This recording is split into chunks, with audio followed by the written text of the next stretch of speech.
Welcome student, आप सभी का स्वागत है हमारे इस YouTube चैनल पर। आज हमारी डे 2 की क्लास है जिसमें हमारा टॉपिक है एरर एनालिसिस। हमारा चैप्टर 3 पार्ट्स में डिवाइड होता है, जिसका पहला टॉपिक होता है सिग्निफिकेंट फिगर, दूसरा टॉपिक होता है टाइप्स ऑफ एरर एनालिसिस और तीसरा टॉपिक होता है कुछ न्यूमेरिकल जो एग्जाम पॉइंट ऑफ व्यू से इंपॉर्टेंट होते हैं। चलिए हम अपने पहले टॉपिक की तरफ चलते हैं। हमारा पहला टॉपिक है सिग्निफिकेंट फिगर। सबसे पहले हम ये जानेंगे कि सिग्निफिकेंट फिगर होता क्या है। इस चैप्टर में हमें जो हमारे मेजरमेंट होते हैं उनसे रिलेटेड टर्म्स को पढ़ने को मिलेगा। चलिए हम इसकी डेफिनेशन की तरफ चलते हैं। पहले the digit whose value are accurately known in a particular measurement are called significant figure. मतलब जब भी हम कोई मेजरमेंट करते हैं उसमें हमारी जो वैल्यू आती है वो कितनी ज़्यादा एक्यूरेटली है, कितनी ज़्यादा एक्यूरेट है, वो हमारे पास सिग्निफिकेंट फिगर कहलाते हैं। इसको समझने के लिए हमें किसी एक एग्जाम्पल की ज़रूरत पड़ेगी। फॉर एग्जाम्पल, हमारे पास कोई हम मेजरमेंट करते हैं जिसमें हमारे पास एक वैल्यू निकल कर आती है 1.21, जिसे हम राउंड ऑफ कर लेते हैं, लेकिन हमारी जो एक्चुअल वैल्यू निकल कर आई वो थी 1.212। अब अगर हम इसके सिग्निफिकेंट फिगर की बात करें तो इसका सिग्निफिकेंट फिगर हो जाएगा 3, जो कि हमने राउंड ऑफ किया था, और इसका सिग्निफिकेंट फिगर होगा, नंबर्स के काउंट करने पर 1, 2, 3 एंड 4, तो इसका सिग्निफिकेंट फिगर होगा हमारे पास 4। मतलब जितनी ज़्यादा मेजरमेंट की वैल्यू है उतना ही एक्यूरेट उसका सिग्निफिकेंट फिगर होगा। आई होप यहां तक आपको सिग्निफिकेंट फिगर की डेफिनेशन समझ में आई होगी। हम एक और एग्जांपल लेते हैं। आप सभी ने पाई की वैल्यू पढ़ रखी होगी, जो नॉर्मली हम लोग न्यूमेरिकल्स में यूज करते हैं। हमारे द्वारा यूज की हुई जो वैल्यू होती है वो होती है 3.14, लेकिन पाई एक बहुत बड़ा नंबर है जिसकी वैल्यू काफी होती है। जैसे अगर हम काफी बड़ी वैल्यू की बात करें तो 3.141592, जो कि आगे चलती जाती है, लेकिन नॉर्मली हम न्यूमेरिकल में 3.14 वैल्यू का यूज करते हैं।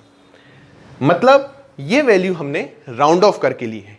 तो अगर हम इसके सिग्निफिकेंट फिगर की बात करें तो हमारा सिग्निफिकेंट फिगर हो जाएगा 3, और अगर हम इस वैल्यू की बात करें तो इसका सिग्निफिकेंट फिगर होगा 1, 2, 3, 4, 5, 6 एंड 7।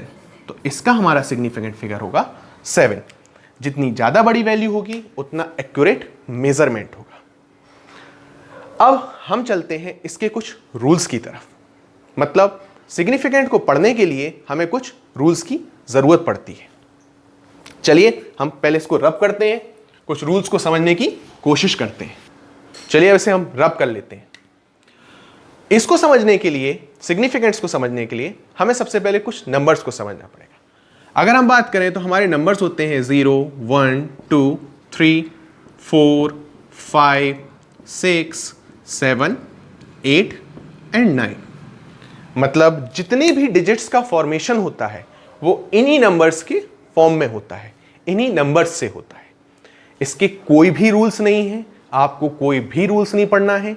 अगर आप इजीली इन नंबर्स के फॉर्मेशन और इन नंबर्स के अरेंजमेंट को समझ पाते हैं तो आप इजीली सिग्निफिकेंट फिगर को काउंट कर सकते हैं। सबसे पहले हम बात करते हैं इन नंबर्स के फॉर्मेशन से बनने वाला कोई भी एक डिजिट या नंबर। फॉर एग्जांपल, हमारा नंबर बनता है 4698। अगर इन नंबर्स की फॉर्मेशन से कोई भी सिंपल हमारा जो डिजिट बनता है या नंबर बनता है, उसका जो सिग्निफिकेंट फिगर होगा वो सीधा सीधा इनकी काउंटिंग्स होता है, दैट इज 4। बच्चों, यहां पर जो सबसे कंफ्यूजिंग पार्ट है वो है जीरो की प्लेस। मतलब जीरो जहां जहां अपनी प्लेस बदलता है वहां वहां सिग्निफिकेंट के ऊपर उसका फर्क पड़ता है, जो कि 2 रूल्स के ऊपर डिपेंड करता है, एक डेसिमल नंबर और एक नॉन डेसिमल नंबर। सबसे पहले हम बात करते हैं नॉन डेसिमल की,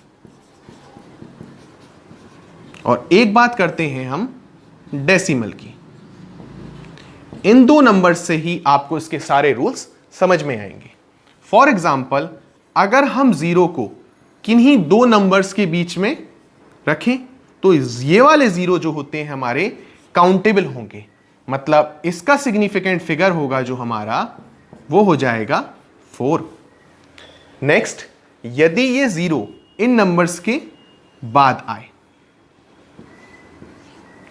तब ये हमारे जीरो काउंटेबल नहीं होते हैं, तब इसका जो सिग्निफिकेंट फिगर होगा वो सिर्फ इन दो नंबर की काउंटिंग्स होगा जो कि 2 होगा। यहां पर मेन रोल हो गया जीरो का। अब हम बात करते हैं अपने डेसिमल प्लेस की। इसके लिए भी हम कुछ एग्जांपल लेते हैं, जैसे 0.0015। मतलब यदि डेसिमल प्लेस पर अगर हमारा जो जीरो है किसी नंबर्स के पहले है तो वो जीरो काउंटेबल नहीं होगा, मतलब इसका सिग्निफिकेंट होगा हमारा सिर्फ 2, इन दो नंबर्स की काउंटिंग। नेक्स्ट, अगर हमारा डेसिमल प्लेस में जीरो दो नंबर्स के बीच में है तो वो हमारा काउंटेबल होगा, मतलब ये वाला जीरो काउंट नहीं होगा, ये वाला जीरो काउंट होगा, तो हमारा सिग्निफिकेंट फिगर हो जाएगा 3। नेक्स्ट, अगर दो नंबर्स में हमारा जीरो बाद में है नंबर्स के तब भी हमारा ये जीरो काउंट होगा, तब भी इसका सिग्निफिकेंट फिगर जो होगा वो 3 होगा।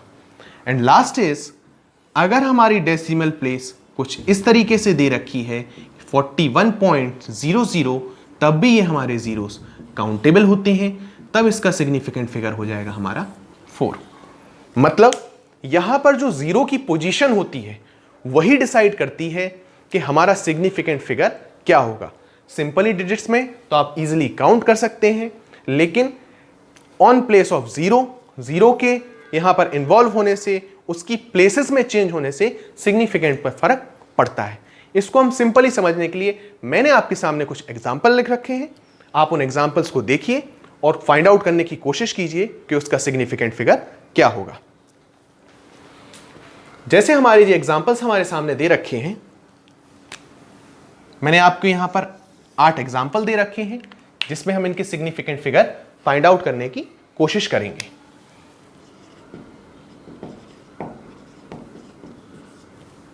सबसे पहला नंबर है हमारा 6729, इजिली काउंट होगा, इसका सिग्निफिकेंट फिगर हो जाएगा 4। नेक्स्ट एग्जांपल है हमारा 0.024, मतलब इसका जो सिग्निफिकेंट फिगर होगा ये आगे का जीरो काउंट नहीं होगा, मतलब हमारा जो सिग्निफिकेंट फिगर होगा वो होगा सिर्फ 2। नेक्स्ट एग्जांपल हमारा 6.0023, नंबर्स के बीच में जीरो है, मतलब हमारा जीरो काउंट होगा, तो इसका सिग्निफिकेंट फिगर हो जाएगा 5। Next, fourth example 2.52 into 10 to the power 7। अगर हमारे पास मल्टीपल में 10 की कोई पावर का मल्टीपल दिया हुआ है तो उसका यूज या काउंट नहीं होता है। हम सिंपली सिर्फ इस डिजिट को देखेंगे तो हमारी डिजिट कितनी है 3, 1, 2 एंड 3, तो इसका सिग्निफिकेंट फिगर होगा 3। नेक्स्ट हमारा एग्जांपल है 0.08240, वही चीज आगे वाला जीरो काउंट नहीं होगा, पीछे वाला जीरो काउंट होगा, तो हम यहां से डिजिट को काउंट करेंगे 1, 2, 3 एंड 4, तो इसका सिग्निफिकेंट फिगर हो जाएगा हमारे पास 4। Next is 4200। मैंने अभी आपको बताया था कि नॉन डेसिमल नंबर्स में लास्ट के जीरोस काउंट नहीं होते हैं, तो सिर्फ हमारे ये दो नंबर्स काउंट होंगे, तो इसका सिग्निफिकेंट फिगर होगा 2। Next example is 4.57 into 10 to the power 8। ये वाला नंबर्स काउंट नहीं होता है, हमारे सिर्फ ये 3 नंबर्स काउंट होंगे, तो इसका सिग्निफिकेंट फिगर हो जाएगा 3। Next is 91.000। मैंने अभी आपको बताया कि डेसिमल के बाद के जो 3 नंबर्स होते हैं, जीरोस होते हैं, वो काउंटेबल होते हैं, मतलब ये पांचों नंबर काउंटेबल होंगे, तो इसका सिग्निफिकेंट फिगर हो जाएगा 5। तो आपको यहां तक समझ में आया होगा कि जो हमारा सिग्निफिकेंट फिगर है वो मेजरमेंट की एक्यूरेसी के लिए काम करता है।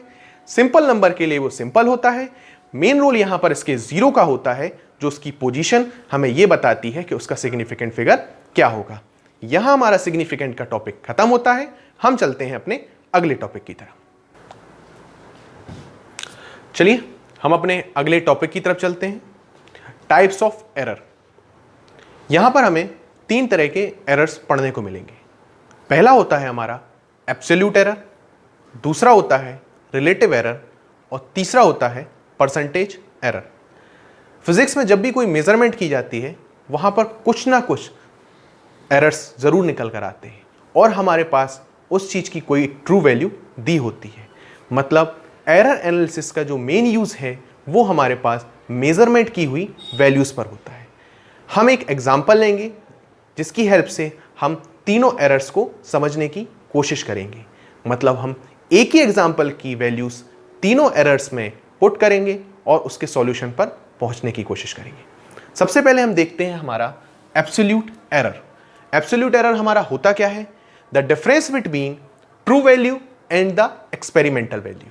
मतलब जब भी हम कोई एक्सपेरिमेंट करते हैं तो उस एक्सपेरिमेंट में हमारे पास उसकी एक ट्रू वैल्यू जो यूनिवर्सल वैल्यू होती है वो दी हुई होती है और हम एक्सपेरिमेंट के बाद उसकी एक एक्सपेरिमेंटल वैल्यू फाइंड आउट करते हैं।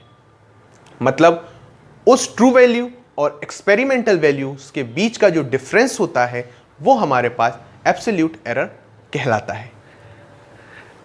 फॉर एग्जाम्पल हमने एक्सपेरिमेंट किया अपना स्मॉल जी के ऊपर। हमारा जो स्मॉल जी होता है वो होता है एक्सेलरेशन ड्यू टू ग्रेविटी, जो हमने पिछली क्लासेस में पढ़ रखा है, जिसकी वैल्यू हमारे पास फिक्स होती है। अगर हम सेंटीमीटर पर सेकंड स्क्वायर में देखें तो स्मॉल जी की जो ट्रू वैल्यू होती है वो होती है 980 सेंटीमीटर पर second square. Next is the experimental value.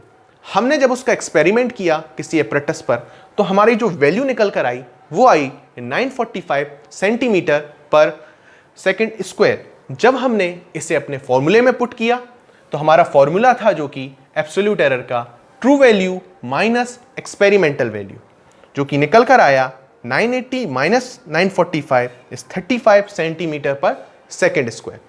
इसी से रिलेट करते हुए हम अगले एरर पर चलते हैं, इसलिए इसका नाम रिलेटिव एरर है। हमारा रिलेटिव एरर क्या होता है? The ratio of absolute error and the true value. मतलब हमने जो अपना एब्सोल्यूट एरर फाइंड आउट किया उसका उस ट्रू वैल्यू के साथ जो रेशियो होगा वो हमारा रिलेटिव एरर कहलाता है। अभी हमने देखा कि जो हमारा एब्सोल्यूट एरर निकल कर आया वो आया 35 सेंटीमीटर पर सेकंड स्क्वायर, जो कि हमने यहां पर पुट किया और हमारी जो ट्रू वैल्यू थी जी की वो थी 980। ऑन सॉल्विंग इसको सॉल्व करने के बाद जो हमारी वैल्यू निकल कर आई वो आई 0.036, जो कि हमारा निकल कर आया relative error. And the third topic is percentage error. मतलब इसी रिलेटिव एरर को जब हम परसेंटेज की फॉर्म में सॉल्व करते हैं तो वो हमारा परसेंटेज एरर कहलाता है। आपको पता होगा परसेंटेज में किसी भी वैल्यू को चेंज करने के लिए उसमें 100 का मल्टीप्लाई करते हैं। तो अगर हम परसेंटेज एरर का फॉर्मूला देखें तो जो कि हमारे पास निकल कर आता है percentage error equals to absolute error upon true value into 100। हमने अभी देखा कि हमारे पास एब्सोल्यूट एरर की वैल्यू थी 35 थी, ट्रू वैल्यू हमारे पास 980 थी, हमने इनटू में 100 का मल्टीप्लाई किया जो कि निकल आके आया 3.6%। मतलब हम किसी भी एक्सपेरिमेंट को सॉल्व करते समय हम देखेंगे उसका एब्सोल्यूट एरर क्या होगा, उसका रिलेटिव एरर क्या होगा और उसका परसेंटेज एरर क्या होगा।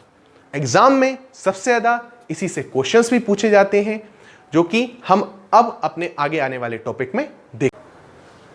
एरर एनालिसिस में हमें 2 टाइप्स के एग्जाम्पल्स पढ़ने हैं जो एग्जाम पॉइंट ऑफ व्यू से बहुत ही ज़्यादा इंपॉर्टेंट हैं और सबसे ज़्यादा सवाल इन्हीं 2 टाइप के एग्जाम्पल से पूछे जाते हैं।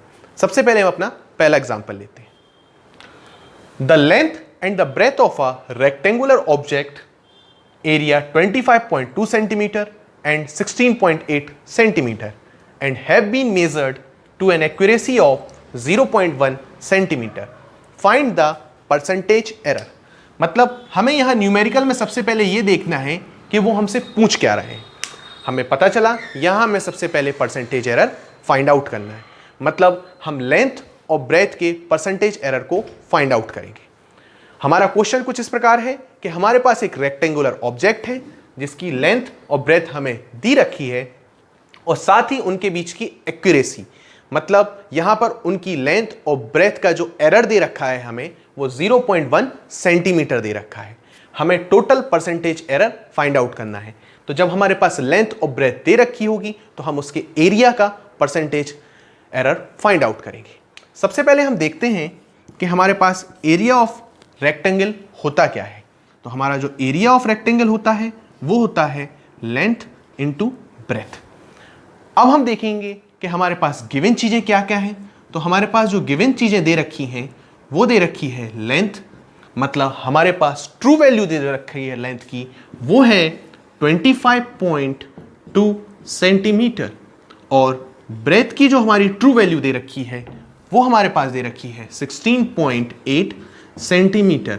और दूसरी हमारे पास जो इंपॉर्टेंट चीज दे रखी है वो है एक्यूरेसी।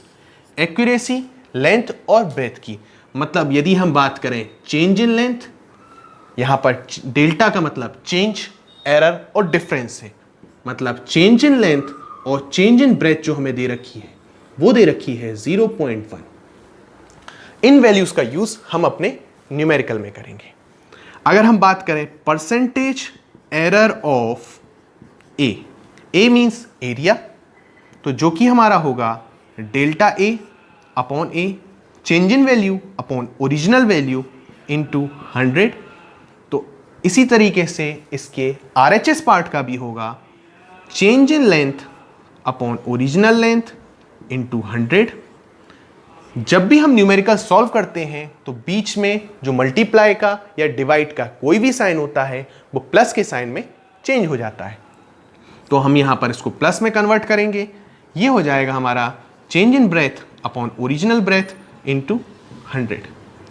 एलएचएस पार्ट को हमें फाइंड आउट करना है, ये चीजें हमें गिवन है। चेंज इन लेंथ हमारी डेल्टा एल की वैल्यू 0.1 है, ये वैल्यू हमारे पास है 25.2 इंटू 100, प्लस ये वैल्यू हमारे पास है 0.1 अपॉन 16.8 इंटू 100। जब हम इसे सॉल्व करेंगे तो ये निकल कर आएगा हमारा 0.4 प्लस ये निकल कर आएगा हमारा 0.6। तो जब हम इसे ओवरऑल ऐड करेंगे तो ये हो जाएगा हमारा 1.0%। मतलब एक रेक्टेंगुलर ऑब्जेक्ट के एरिया का परसेंटेज एरर हमारे पास निकल कर आएगा 1.0%। इस तरीके से हम किसी भी ऑब्जेक्ट का परसेंटेज एरर फाइंड आउट कर सकते हैं। चलिए हम अपने नेक्स्ट एग्जाम्पल की तरफ चलते हैं। चलिए हम चलते हैं अपने दूसरे एग्जाम्पल की तरफ, जो कि एग्जाम पॉइंट ऑफ व्यू से सबसे ज्यादा इंपॉर्टेंट है। एग्जाम में इसका क्वेश्चन हर बार पूछा जाता है, तो आपको इसको समझना बहुत ही ज्यादा जरूरी है क्योंकि ये इस चैप्टर का सबसे इंपॉर्टेंट एग्जाम्पल है। चलिए हम अपना एग्जाम्पल देखते हैं। अ फिजिकल क्वांटिटी x, हमारे पास एक फिजिकल क्वांटिटी x दे रखी है जो कि है a² b³ upon c into √d।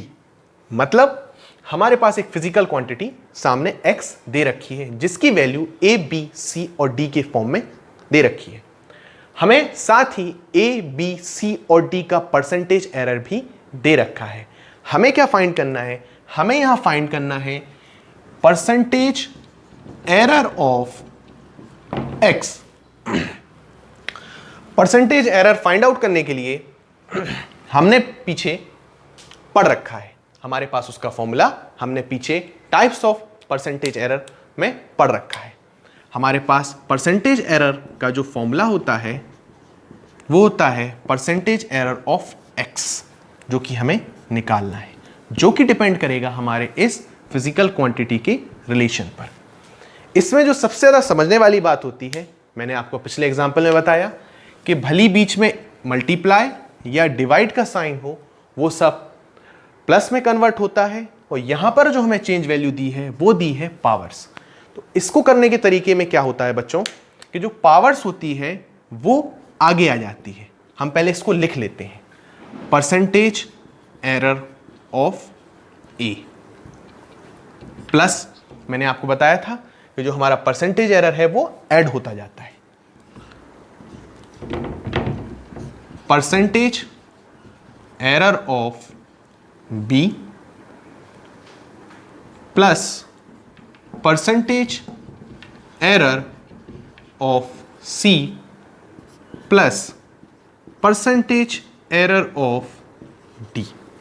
मतलब हमें A, B, C और D के जब हम परसेंटेज एरर्स को ऐड कर देंगे तो हमारा X का परसेंटेज एरर यहां पर निकल कर आएगा।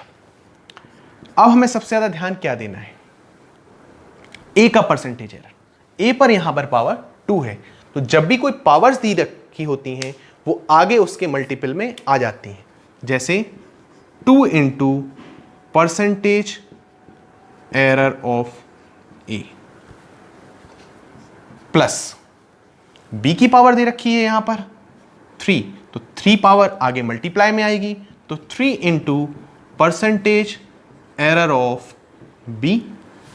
नेक्स्ट C की पावर यहां पर कुछ नहीं है, मतलब 1 है, तो C का हो जाएगा हमारा 1 into percentage error of C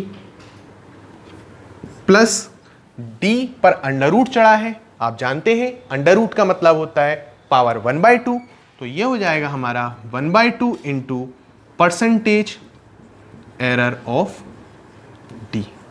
हमें क्वेश्चंस में गिवन है A, B, C और D के परसेंटेज एरर, मतलब A का परसेंटेज एरर हमें 4% दिया हुआ है, B का परसेंटेज एरर हमें 2% दिया हुआ है, C का परसेंटेज एरर हमें 3% दिया हुआ है और D का परसेंटेज एरर हमें 1% दिया हुआ है, जिन्हें हम अपने न्यूमेरिकल में पुट करेंगे। तो परसेंटेज एरर ऑफ A हो जाएगा हमारे पास 2 into 4 plus percentage error of B जो कि हमारा दिया हुआ है 3 into 2 plus percentage error of C हमारे पास दिया हुआ है 3, तो 1 into 3 plus percentage error of D जो कि दिया हुआ है 1/2 इंटू 1। जब हम इसे सॉल्व करेंगे तो ये हो जाएगा 8, ये हो जाएगा 6, ये हो जाएगा 3 प्लस ये हो जाएगा 1/2। हम इसे सॉल्व करेंगे तो ये बन जाएगा 17 प्लस 1/2, ये बन जाएगा ओवरऑल हमारा। तो हमारा जो ओवरऑल सॉल्विंग पर निकल कर आएगा जो कि हो जाएगा 17.5%, जो कि हमारा परसेंटेज एरर होगा X का। तो जब भी हम इस तरीके के न्यूमेरिकल्स को सॉल्व करेंगे हमें उन वेरिएबल्स जो A, B, C, D किसी भी फॉर्म में दिए होंगे उनके हमारे पास परसेंटेज एरर गिवन्स होंगे, और यहां पर जो सबसे इंपॉर्टेंट चीज होगी वो होगी उनकी पावर्स जो कि आगे मल्टीप्लाई में चली जाएंगी। इसी के साथ हमारा टॉपिक एरर एनालिसिस खत्म होता है। आई होप आप सभी को टॉपिक समझ में आया होगा। अगर आपको हमारा वीडियो अच्छा लगा हो तो हमें कमेंट बॉक्स में जरूर बताएं, लाइक करें, शेयर करें और मेरी डे 1 की क्लास पढ़ने के लिए डिस्क्रिप्शन लिंक में जाकर क्लिक करें। घर पर रहिए, पढ़ते रहिए और सुरक्षित रहिए।